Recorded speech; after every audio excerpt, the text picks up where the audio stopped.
SV. Rangarao, SV. Subbaiah மாதிரி குணச்சித்திர நடிப்பில் புகழ்பெற்றவர் பூர்ணம் விஸ்வநாதன்.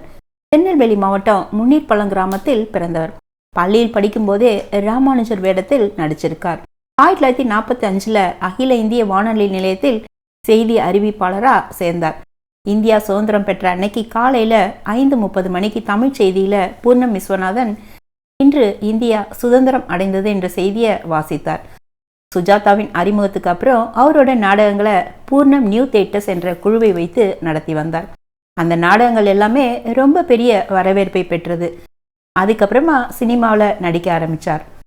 மரியாதையான தோற்றம், வட்டமான முகம், அழகிய கண்கள், பிழைகள் எதுவும் இல்லாத வசன உச்சரிப்புன்னு மக்களை கவர்ந்தார். ஆசை படத்துல அஜித் இவரை பத்தி 1 கிலோ சாந்தம், 1/2 கிலோ அசடு, 1/4 கிலோ சிரிப்புன்னு சொல்றது இவருக்கு ரொம்பவே பொருத்தமா இருக்குங்க. நேஷனல் புக் டெஸ்ட்ல இருந்து பல நூல்களை தமிழில் மொழிபெயர்த்தார் என்பது நிறைய பேருக்கு தெரியாத விஷயம்.